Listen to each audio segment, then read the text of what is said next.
and husky, I'm husky, fightingleaf and husky, I'm husky, fightingleaf and husky, yeah, that's me! Sure, they like 'em now, but that ain't gonna last. To minimize the damage, we gotta work fast. This is what we gotta do to help the kids to get it. Now listen to my review, you're gonna regret it. It's husky by my side and I keep falling my chest. The real bad kids movies with help from the rest. I'm fightingleaf, the kid movie chief. To give me no grief, but you're gonna regret it. Well, it's been a while. I've been distracted and unmotivated as of late, but I really do want to get back into what got me my fan base in the first place.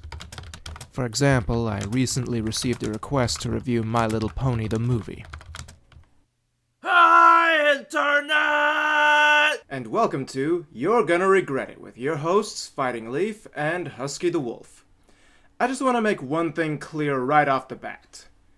We are not bronies, but when you get a handwritten request sent to your P.O. box specifically requesting you to review a certain movie, well, that's a lot more difficult to refuse than most things.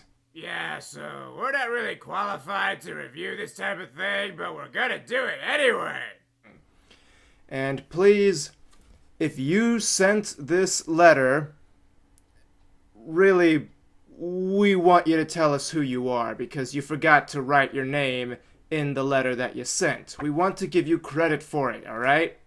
And without further ado, it's time to tackle My Little Pony the movie. I decided to try a non-linear review for this. Those are typically shorter than my usual linear ones, but they are much easier to make for me. It also lessens how much footage I use from the source material, and it's probably a better all-around tactic for internet-based reviews in general. So this movie is pretty much about Twilight Sparkle, being in charge of some kind of friendship festival thing that will have almost nothing to do with the movie. The plot really gets started when the agents of the Storm King attack and start petrifying everybody. The only thing anyone can do about it is go on a magical quest to find the Queen of the Hippo! And that's the setup for the first little mystery of the movie. What is she talking about? What do hippos have to do with anything? And...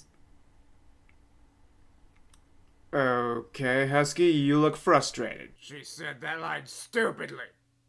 The Queen of the Hippo! Ah, that.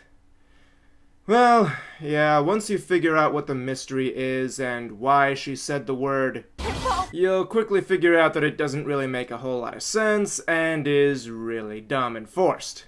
After the initial attack, the 6 primary protagonists of the TV series Nice. fall off a cliff and regroup downriver to go on a quest to find this alleged Hippo Queen.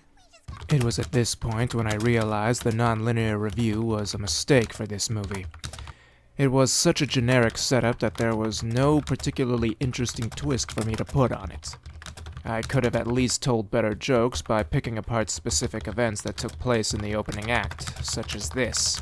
In preparation for the party, Pinkie Pie here starts making a balloon animal of someone not appearing in this movie. Sheesh, even when he's not there, he's still making chaos reign. Why couldn't he be in the movie? What am I saying?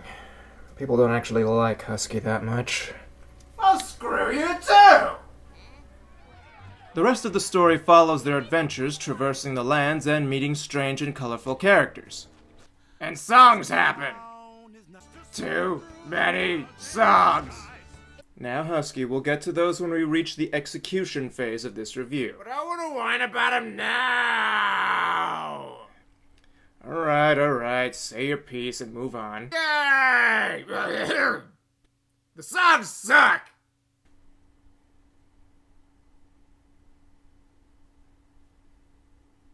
Was that it? Yep, that's it.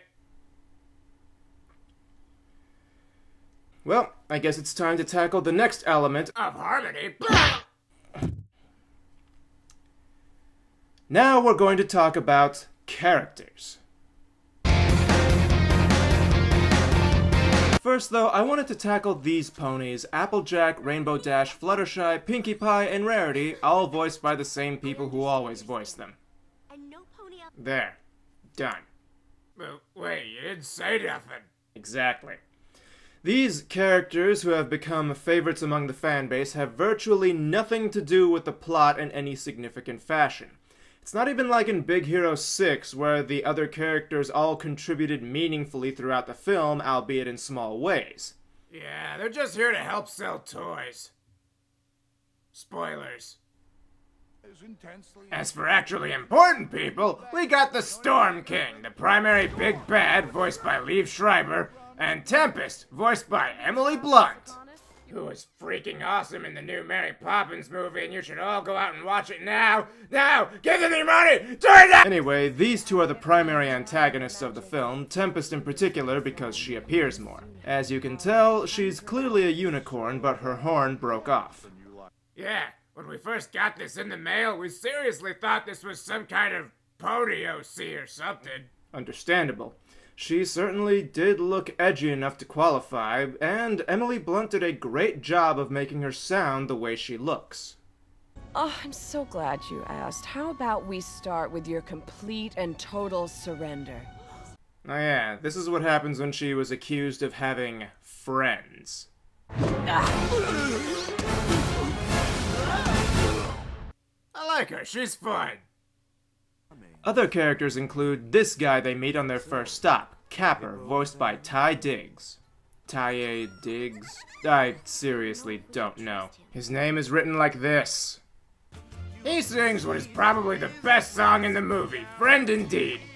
He starts off all well and good as this sort of shady, you can trust me kind of guy, but where he falls apart is when he starts to grow a conscience.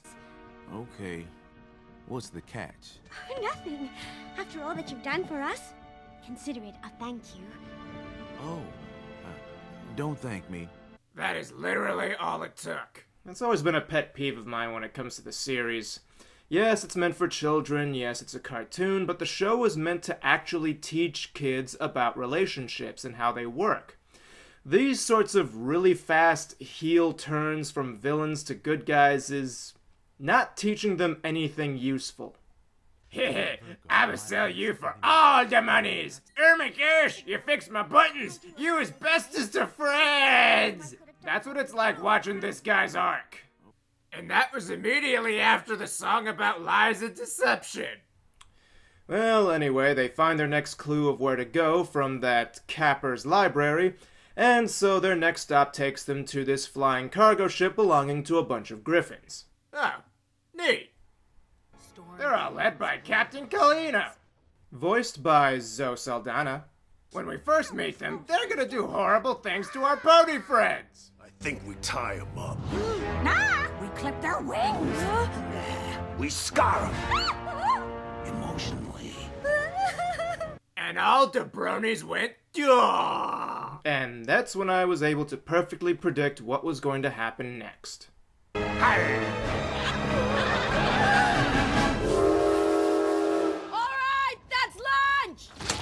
What? It's a very common joke used here. Everyone is backed into a corner with no means of escape. They're all a bunch of laborers, and bam! Union joke. Turns out that these guys were all pirates before being taken over by the Storm King. We prefer the term swashbuckling treasure hunters. So, pirates. Darn it! You are Rainbow Dash. Again, predictable. That's another problem I have with the series as a whole. Don't get me wrong, it's not like I watch these super original things in my day-to-day life either, but I always feel how predictable this particular show is. Song! What?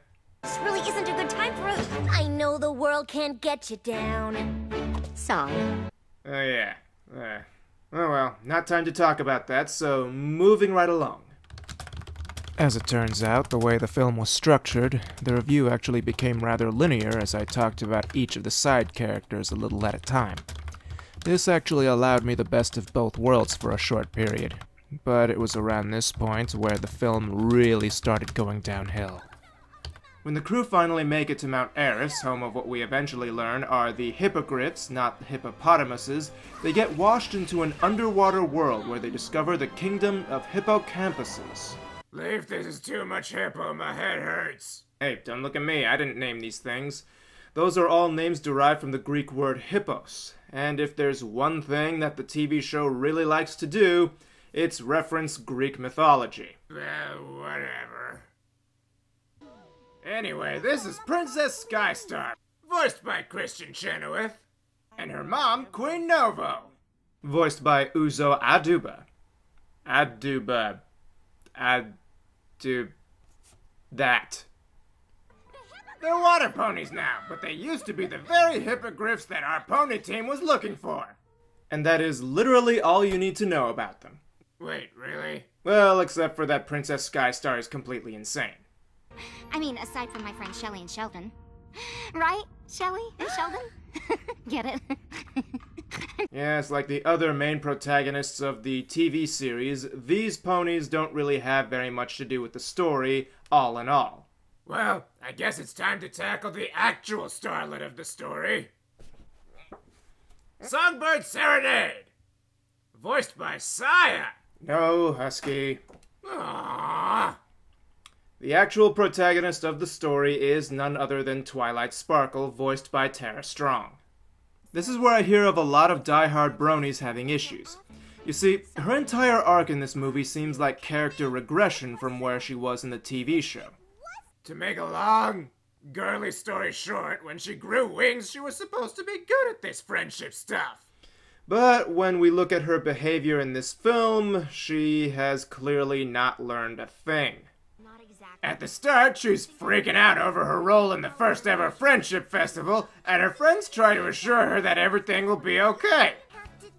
In song. After the main conflict starts, though, she sees her friends more and more as dead weight, even after they all offer their support on her mission. Which is completely freaking accurate. At no point do they say, do, or contribute anything helpful for the first 2 acts of the film. With possible exception of Rarity. I do apologize. If we were back home, I could have done something truly fabulous. Which was just dumb. Honestly, I can't blame her for trying to take matters into her own hands for most of the movie. Like when they're trying to escape from the cargo ship, she's the only one really accomplishing anything. This attitude comes back to bite her once they meet the hippogriffs, though. See, apparently they need this magical orb thing to fight off the Storm King, but the Queen doesn't want to give it up, since they also fear him. And so they all ran away underwater like a bunch of scaredy hippopotagroofs. Close enough. So yeah, everything falls apart for their little quest when Twilight uses her friends as a musical distraction while she tries to steal the MacGuffin. only to get them all banished. Great work, genius! And look, this sets up the typical kid movie sad part that keeps cropping up in these films where the entire team all hate each other specifically because of what the main protagonist did. Oh boy, you know how much I love this particular plot point in every single kid's movie I watch.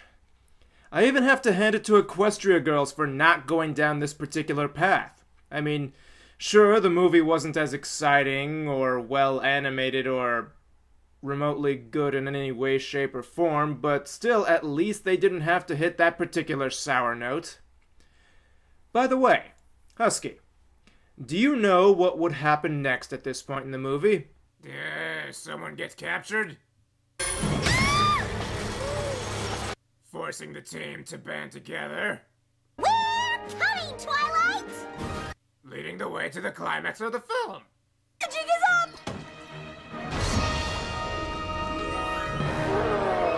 And that leads to our final category for discussion today. Let's discuss execution. How does this all work together? Well, this third act of the film will kind of sum up the general impression we have of most of the movie. Most of the songs are sung well enough, but like with Frozen, the lyrics are all pretty on the nose most of the time about what they're singing about. There isn't any nuance to them at all except for possibly Friend Indeed, which is one giant deception. The biggest offenders probably Open Up Your Eyes, sung by Tempest after kidnapping Twilight. It's pretty much just her spilling out her backstory, which could work, were it not for the whole rest of the song just being "Friendship is fake, direct opposite to you, blah blah blah." Let's contrast this with some really good songs from Disney classics, villain songs in particular. Be Prepared from The Lion King was Scar painting a picture of a glorious future for his underlings. Poor Unfortunate Souls from The Little Mermaid, and Friends on the Other Side from Princess and the Frog were both luring their protagonists into a trap with pretty words and stuff. Open Up Your Eyes is just Tempest berating Twilight for believing in something rather specific and not even being all that lyrically clever about it. Essentially, the point of the song is... Everything you know is wrong. Really though, the biggest shortcoming of this movie can be summed up in the final action sequence when everyone is fighting to reclaim the city. Kinda funny how much success they're having with just a gang of pirates, an extra princess, a cat dad, and nothing else. Boy, it's almost like most of the reason for the quest was completely pointless. That's where the movie really starts to fall apart. No one needed to go all the way to the hippogriffs to find aid. All they needed was a few extra guys and a giant cake. Don't ask. The point is, this movie suffers from what I can only theorize was corporately mandated content. Wait, what's that mean? Means this movie was made to sell toys. It's this underwater scene where the ponies all turn into sea ponies that everything falls apart. The only thing that actually happens here is that the team falls apart for a bit, which could have been done in so many other ways, and they get one new teammate who really wasn't worth going through all the trouble for. So the whole point of the journey was a functional waste of time. As far as narrative execution goes, this was hugely incompetent. If I was being honest, though, that wasn't the whole story. I had actually reached out to a few members of the Brody commentary community to get more perspective on this film. I had initially thought that this film was reviled by the Bronies, but Lightning Bliss actually told me that she really enjoyed it. In fact, most of what I took issue with were actually selling points to her, such as Twilight Sparkle's character arc and the songs. Silverquill, on the other hand, was where I really gotten to understand Twilight's character aggression. And while he didn't hate the film either, he helped me understand that this film wasn't quite what many fans wanted. They wanted something that was more than the show, something bigger narratively speaking, not just production-wise. And this just wasn't it. He also agreed with me that there didn't seem to be enough spotlight to go around for the various main characters. Finally, Dr. Wolf was of the opinion that many fan grievances of this film were rather over the top, and that the film, while not what everyone wanted, still had its merits. As for my own views on the film, well... All in all, this movie feels like an extra long episode of the show, one that focuses more on Twilight Sparkle than the other ponies. That works fine for a TV show, but not nearly so well for a feature-length film, especially one that gives the other main characters so much screen time and alleged importance. The songs were either bland and on the nose or just so saccharine that it hurt to listen to them. One good thing I can take away from this film would be the Storm King himself. I'm so totally over the cute pony thing. Enough said. Wow, that's been sitting on the to-do pile for a while. And it's finally over. What's next?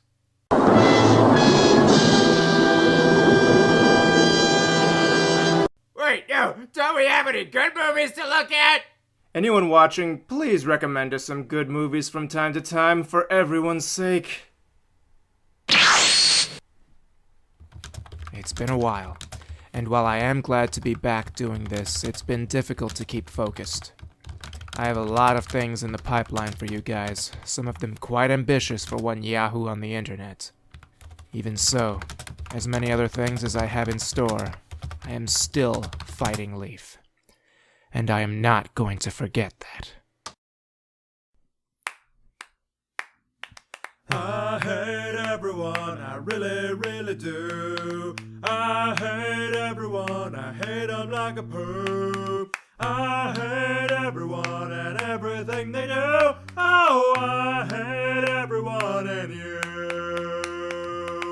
this movie's stupid. It's really that bad. You made me watch it, and that makes me mad. It's like a pit stain that never erases. And when I find you, I will eat your faces. I hate everyone, I really do. I really do. I hate everyone, I hate them like a poo. Like a really big poo. I hate everyone That's you. and everything they do. Hate your guts Oh, now. I hate everyone and you. Everybody. Oh boy, it has been too long, guys. So, this is a Patreon shout to Jordan Matthews, Matthew Connorth, and Megan Cloud. Thank you all very much for continuing to be awesome throughout all this time. Also, check out my music composer, Steve Sharp, at his YouTube channel, also in the link below. And be sure to follow me on Twitter for all things awesomeness that pertain to me. If you want to send me a very personal movie recommendation, send it to P.O. Box 82, Prospect, Kentucky 40059. Okay, bye!